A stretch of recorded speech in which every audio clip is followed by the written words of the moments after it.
નમસ્તે. આજે આપણે ગોષ્ઠી કરીશું કાસ્ટ વિશે, કાસ્ટ સેન્સસ વિશે, જાતિ આધારિત વસ્તી ગણતરી વિશે.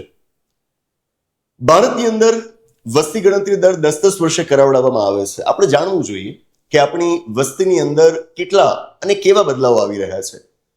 એ બદલાવને ધ્યાનમાં રાખીને પછી સરકાર પોતાની નીતિઓ ઘડે. એ પછી સામાજિક ન્યાય વિશેની નીતિ હોઈ શકે કે આર્થિક સમાનતા લાવવા માટેની કે પછી બીજા કોઈક હેતુ માટેની નીતિઓ હોઈ શકે. તો સમયે સમયે આપણે વસ્તી ગણતરી કરાવતા રહેવું પડે ને એટલા જ માટે આપણે પહેલેથી દર 10-10 વર્ષે વસ્તી ગણતરી કરાવતા આવ્યા છીએ. આ વખતે જો કે આપણે વસ્તી ગણતરી નહોતી કરાવી 2021ના વર્ષમાં. સરકારે એનું કારણ એવું ધરી દીધું આગળ કે કોવિડ પેન્ડેમિકના કારણે અમે વસ્તી ગણતરી કરાવવાની સ્થિતિમાં નથી, તો 2021માં વસ્તી ગણતરી નહીં થાય. ઠીક છે, ન કરાવો, પણ પછી ક્યારે કરશો એ પણ જણાવી દો ને. 2021માં તો તમે વસ્તી ગણતરી નહીં કરાવો એ તમે કહી રહ્યા છો, એનું કારણ પણ તમે આપી રહ્યા છો, પણ 2021 પછી વસ્તી ગણતરી ક્યારે થશે એ પણ તો તમે જણાવો. સરકારે જણાવ્યું અને આમને આમ ચાલતું રહ્યું. છેવટે સરકારે કહ્યું કે અમે વસ્તી ગણતરી કરાવીશું 2026ના વર્ષમાં. પણ આ દરમિયાનમાં સ્થિતિઓ ઘણી બદલાઈ ચૂકી હતી. ભારત દેશની અંદર એક માંગ ઉઠી કે આ વખતે જો વસ્તી ગણતરી થાય તો એ જાતિ આધારિત વસ્તી ગણતરી હોવી જોઈએ. કઈ જાતિ પાસે શું છે અને કેટલું છે એની જાણકારી આપણી પાસે હોવી જોઈએ. આ પ્રકારની વસ્તી ગણતરી જ્યારે તમે કરાવો ને તો એને કાસ્ટ સેન્સસ કહેવાય. કાસ્ટ સેન્સસ એ આપણા માટે નવી વાત નથી. આપણા દેશમાં પહેલા કાસ્ટ સેન્સસ થતું જ, આઝાદી પહેલા થતું, પણ ખબર નહીં કેમ આઝાદી પછી એ કાસ્ટ સેન્સસ કરાવવાનું આપણે બંધ કરી દીધું. હા, એસસીઝ અને એસટીઝ માટે આપણે આંકડાઓ લઈએ છીએ વસ્તી ગણતરીની અંદર, કારણ કે એસસીઝ અને એસટીઝ માટે કોન્સ્ટિટ્યુશનમાં પહેલેથી પોલિટિકલ રિઝર્વેશન માટેની જોગવાઈ કરાયેલી છે. તો પોલિટિકલ રિઝર્વેશનને તમારે વસ્તીનો આધાર આપવાનું છે. હવે તમને એસસીઝ અને એસટીઝની વસ્તી કેટલી છે જો એ જ ન ખબર હોય તો તમે એમની આરક્ષણની ટકાવારી નક્કી કરો કેવી રીતે? તો આઝાદી પછી આપણા દેશમાં જે વસ્તી ગણતરી થઈ છે એમાં અનુસૂચિત જાતિઓ અને જનજાતિઓ માટે આપણે આંકડા મેળવતા રહ્યા છીએ, પરંતુ કાસ્ટના આધાર ઉપર દરેક કાસ્ટ માટેના જેવા સામાજિક અને આર્થિક માપદંડો મુજબના આંકડા આપણી પાસે હોવા જોઈએ એવા આંકડા આપણે વસ્તી ગણતરીમાં નહોતા મેળવતા. સમય સાથે આપણે જાણવું જોઈએ કે સરકારની નીતિઓ, યોજનાઓ, કાર્યક્રમો, આનો લાભ સમાજના વંચિત સમુદાયો સુધી પહોંચી રહ્યો છે કે નહીં, અને પહોંચી રહ્યો છે તો જે અપેક્ષિત હતું એવો બદલાવ આવી રહ્યો છે કે નહીં એ આપણે ચકાસવું જોઈએ કે નહીં. અને એટલા જ માટે માંગ ઉઠી કે દેશમાં કાસ્ટ સેન્સસ થવું જોઈએ, પણ સરકાર માનવા તૈયાર નહીં. ત્યાં સુધી 2021ના વર્ષમાં ભારત સરકારે તો સુપ્રીમ કોર્ટમાં એફિડેવિટ ફાઇલ કરીને કહ્યું હતું કે અમે કાસ્ટ સેન્સસ નથી કરાવવાના. આ સરકારનો પક્ષ રહ્યો છે એ આપણે જાણવું જોઈએ. પરંતુ પછી ધીરે ધીરે દેશની અંદર એક જનમત કાયમ થાય છે અને આપણે ચોક્કસથી એનો શ્રેય દેવો જોઈએ વિપક્ષને. વિપક્ષે દેશ આખાની અંદર જે પ્રકારનું કેનવાસિંગ કર્યું એના લીધે હવે દેશની અંદર એક લોકમત તૈયાર થયો કે આપણા દેશમાં કાસ્ટ સેન્સસ થવું જોઈએ. આખરે સરકાર માની અને સરકારે કહ્યું કે 2026માં આપણે જે સેન્સસ કરાવીશું એક કાસ્ટ સેન્સસ હશે. શરૂ થઈ ગયું છે. હવે એનો સેકન્ડ ફેઝ આવવા જઈ રહ્યો છે. આપના ઘરે પણ માણસો આવ્યા હશે, બરાબર ને? પણ હવે જ્યારે આ સેકન્ડ ફેઝ આવી રહ્યો છે ત્યારે આપણે એક સવાલ પૂછવાનો થાય છે. સરકારે કહ્યું છે કે સેકન્ડ ફેઝમાં તમારી કાસ્ટ જાણવામાં આવશે, પણ કેવી રીતે? બે વિકલ્પો છે, બે પદ્ધતિઓ છે કે જેના ઉપર સરકાર અત્યારે વિચાર કરી રહી છે. સમાચાર આપણને કહી રહ્યા છે કે સરકાર આ બેમાંથી કઈ પદ્ધતિ સ્વીકારશે એ મોટો સવાલ છે. પહેલી પદ્ધતિ કે જ્યાં સરકારના માણસો આવે અને સીધા તમને પૂછે કે તમારી કાસ્ટ કઈ અને તમે એનું નામ કહી દો, એ લોકો નોંધી દે. આ પહેલી પદ્ધતિ. બીજો વિકલ્પ એ છે કે તમને ત્યાં આગળ કાસ્ટનું એક લિસ્ટ આપેલું હોય, સેન્ટ્રલ ગવર્મેન્ટ અને સ્ટેટ ગવર્મેન્ટ્સના જેટલા પણ કાસ્ટના લિસ્ટ છે એ બધાને ભેગા કરી દઈએ અને એક મોટું લિસ્ટ બનાવીએ અને એમાંથી માણસે જાતે સિલેક્ટ કરવાનું હોય કે મારી કાસ્ટ આ છે. આમ બે વિકલ્પો ઉપર અત્યારે સરકાર વિચારી રહી છે રિપોર્ટ પ્રમાણે. પણ બંને વિકલ્પોની અંદર અહીં આગળ વિવાદ થાય છે. કેવો વિવાદ?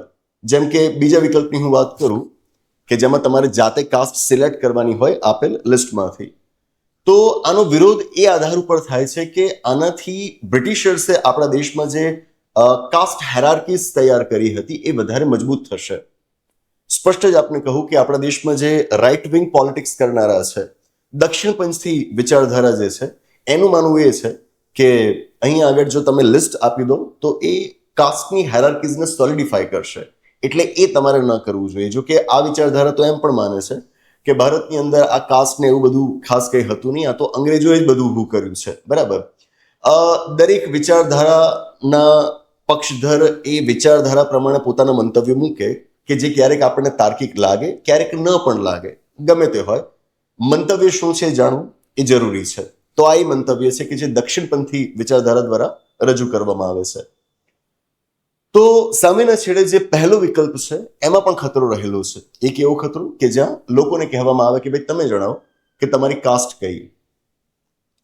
2011ના વર્ષમાં જ્યારે યુપીએની સરકાર હતી, કોંગ્રેસની સરકાર હતી, ત્યારે લોકો એક સર્વે કરાવ્યો હતો, સોશિયો ઇકોનોમિક એન્ડ કાસ્ટ સર્વે. બરાબર છે.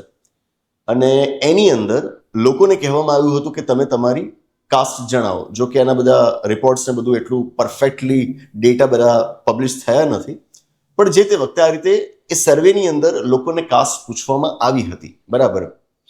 અને લોકોએ પોતાની જે કાસ્ટ હતી એ કહી દીધી. તમને જાણી નવાઈ લાગશે કે ભારતભરમાંથી લોકોએ જે પોતાની કાસ્ટ કહી હતી ને, કાસ્ટની સંખ્યા કેટલી? 46 લાખથી પણ વધારે. કેટલી? 46 લાખથી પણ વધારે. અંગ્રેજોના સમયમાં છેલ્લે 1931ના વર્ષમાં કાસ્ટ સેન્સસ થયું હતું અને એની અંદર એ લોકોએ આપણને કહ્યું હતું કે ભારતની અંદર લગભગ 4100ની આસપાસ કાસ્ટ છે. 4100ની ઉપર થોડીક એટલી કાસ્ટ આપણા દેશમાં છે. અને 2011ના સર્વેમાં આપણને શું માહિતી મળે છે? આ તો લોકોએ સામેથી જ આપી છે, સરકારે તો નથી કીધું ને, આ લોકોએ આપેલી માહિતી છે. 46 લાખથી પણ વધારે કાસ્ટ. તો આમાં પણ ખતરો રહેલો છે. આટલી બધી કાસ્ટ હોઈ શકે? કોણ જાણે, કદાચ હોય પણ ખરી. કાસ્ટનું પાછું કેરેક્ટર જ એવું છે. બરાબર. કોઈ એક સારા એવા સ્કોલર્સ એમણે સરસ મજાની વાત કરી હતી કે પેલા અમીબાની માફક એનું સ્પ્લિટિંગ થતું રહે. બરાબર. એક કાસ્ટમાંથી પછી અવનવી કાસ્ટ બનતી રહે. બરાબર. તો કોણ જાણે, કદાચ આટલી સંખ્યામાં કાસ્ટ હોય પણ ખરી. બરાબર. પણ અત્યાર સુધી આપણે એવું માનતા હતા કે 4-4.5 હજારની આસપાસ કાસ્ટ હશે. હવે તો આંકડો બહુ મોટો આવે છે. તો એટલા માટે સરકાર ગૂંચવાય પણ સ્વાભાવિક છે કે પહેલી મેથોડોલોજી પ્રમાણે લોકોની કાસ્ટ જાણવી કે પછી પેલી બીજી મેથોડોલોજી પ્રમાણે. અને જ્યાં સુધી આપણને રિપોર્ટ મળે છે ત્યાં સુધી હજુ સુધી સરકારે આ મુદ્દે કોઈ નિર્ણય કર્યો નથી. અને આ નિર્ણય કરવો એ સરકાર માટે બહુ ક્રુશિયલ સાબિત થવાનું છે. બરાબર છે. અને એની સીધી અસર આપણા ઉપર પડવાની જ છે. બરાબર. તો આ વાત હતી કાસ્ટ સેન્સસના સંદર્ભમાં જે અપડેટ છે, અને ટૂંક સમયમાં આના ઉપર નિર્ણય લેવાઈને કાસ્ટ સેન્સસનો સેકન્ડ ફેઝ થશે. કાસ્ટ સેન્સસ એક ડિબેટેબલ પોઈન્ટ રહ્યો છે. મોટાભાગની પાર્ટી સપોર્ટ કરતી રહી છે. જે સોશિયલ જસ્ટિસ માટે કામ કરતી હોય એવી પાર્ટી સપોર્ટ કરતી રહી છે. રાઇટ વિંગ પોલિટિક્સ એ આને સપોર્ટ નથી કરતું. સરકાર પણ અત્યારે રાઇટ વિંગની જ છે, પણ એ કદાચ પોલિટિકલ કમ્પલ્શનના કારણે એમણે કાસ્ટ સેન્સસ કરાવવાનું સ્વીકાર્યું હોય એવું લાગે છે.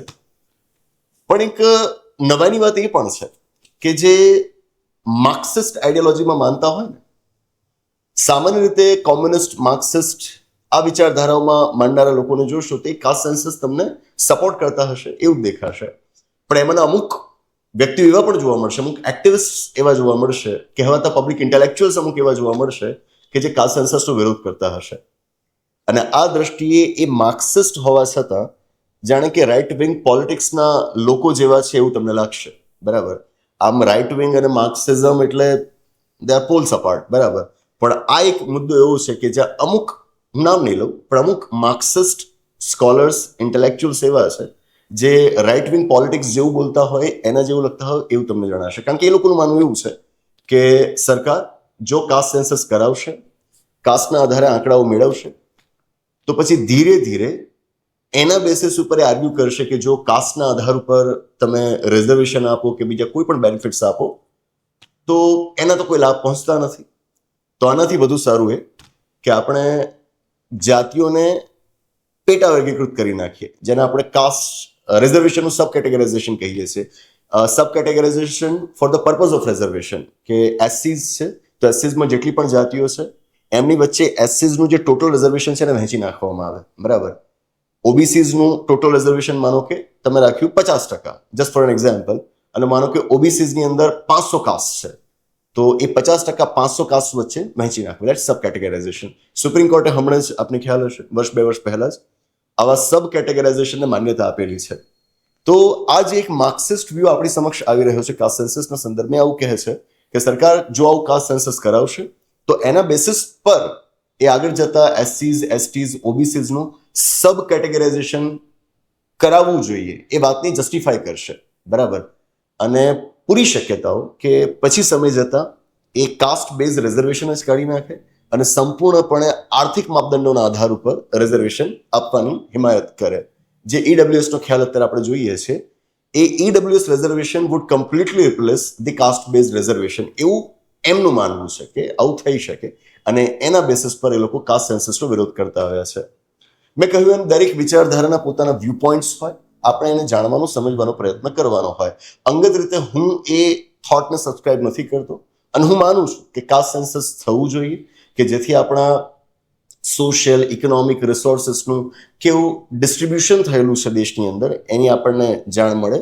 જેમ કે હમણાં જ એક સતીશ દેશપાંડે કરીને એક ઇન્ટેલેક્ચ્યુઅલ છે, એમણે સરસ મજાનો આર્ટિકલ લખ્યો હતો, લગભગ ધ ઇન્ડિયન એક્સપ્રેસની અંદર કે ધ હિન્દુની અંદર. એમણે કહ્યું હતું કે caste census is like a selfie of the nation, બરાબર. આપણે મોબાઈલમાં આપણી સેલ્ફી લેતા હોઈએ ને, તો એમ કાસ્ટ સેન્સસ કરીશું આપણે તો આપણા નેશન, આખા રાષ્ટ્રની એ સેલ્ફી હશે, બરાબર. આપણે કેવા દેખાઈએ છીએ એ આપણે જોઈ શકીશું, બરાબર. સેલ્ફીમાં આપણે જોઈ શકીએ કે આપણે કેવા દેખાઈએ છીએ, આપણો ચહેરો કેવો છે, આપણા વાળ કેવા છે, બરાબર, વગેરે વગેરે. તો એ જ વસ્તુ આપણે કાસ્ટ સેન્સસની મદદથી રાષ્ટ્રના સંદર્ભમાં જોઈ શકીશું. એટલે આ પણ એક વ્યૂ પોઈન્ટ છે, બરાબર.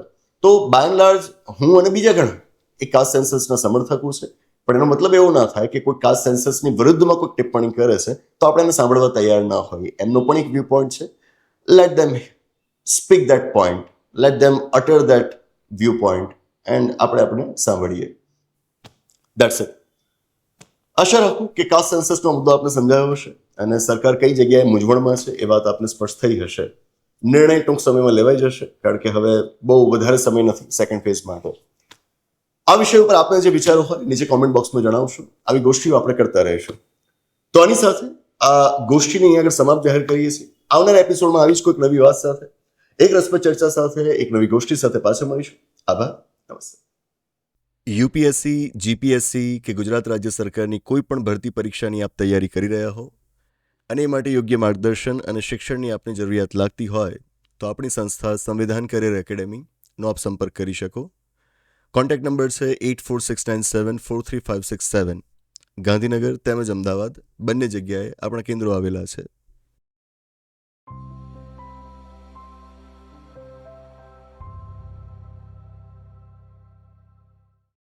નમસ્તે. તમારો ધર્મ કયો, તમારી જાતિ કઈ, તમે પુરુષ છો કે મહિલા કે પછી બીજું કંઈક, એનાથી આને કોઈ ફરક નથી પડતો. આ એટલે કોણ? આપણું બંધારણ, ભારતનું બંધારણ. આ બંધારણ તમને એક જ ઓળખ આપવા ઈચ્છે છે, અને ઓળખ છે ભારતના નાગરિક હોવાની ઓળખ. તો શું તમારે આ બંધારણ વિશે જાણવું ન જોઈએ? છેલ્લા 17 થી 18 વર્ષમાં ભારતના બંધારણને હું જેટલું સમજ્યો એનો નિચોડ મેં આપણા બંધારણના પુસ્તકમાં આપવાનો પ્રયત્ન કર્યો, અને હવે બંધારણ વિશેની મારી અગત્યની નોંધ ભેગી કરીને અમે એક નવું પુસ્તક પ્રકાશિત કર્યું છે. ભારતનું બંધારણ એક રાષ્ટ્રની સંહિતા, ડોક્ટર વિકલ કોટવાલ્સ નોટ્સ. અમે એક સપનું જોયું છે કે ગુજરાતી ભાષા જાણતી દરેક વ્યક્તિના હાથમાં પુસ્તક હોય. પુસ્તકની સાઇઝ જ એવી રાખી છે કે તમે એને હંમેશા પોતાની પાસે રાખી શકો. જેણે બંધારણ ક્યારેય નથી વાંચ્યું, બંધારણ વિશે કશું જ નથી જાણ્યું, એ આ પુસ્તકની મદદથી પોતાની બંધારણ યાત્રા આરંભી શકશે. અને સાથે એ કે જેમણે બંધારણને સમજ્યું છે પણ હવે તેઓ એનું સમયે સમયે પુનરાવર્તન કરવા માંગે છે, એમ બંનેની જરૂરિયાત સંતોષી શકે એમ આ પુસ્તક અમે બનાવ્યું છે. મારા દીકરાઓના નાના નાના હાથમાં બંધારણનું એક નાનકડું પુસ્તક મૂકવાની મારી ઈચ્છા હતી, અને ત્યાંથી જ આ પુસ્તકનો વિચાર જન્મ લે છે. અને હવે ઈચ્છા છે કે ગુજરાતના દરેક બાળકના હાથમાં આ પુસ્તક હોય. બાળકો અને વડીલો એમ બધા જ આ પુસ્તક વસાવે અને બંધારણને પ્રસરાવે એવી અપેક્ષા. પુસ્તક ખરીદવું ખૂબ સરળ છે. આપણી મોબાઈલ એપ્લિકેશન કે જેનું નામ છે વિકલ કોટવાલ મોબાઈલ એપ્લિકેશન, એના સ્ટોરમાંથી તમે આ પુસ્તક ખરીદી શકશો, અને સૌથી ઓછી કિંમતે અને ઘરે બેઠા તમે આ પુસ્તક મંગાવી શકશો. વધુ વિગત માટે આપણી ઓફિસનો આપ સંપર્ક કરી શકો.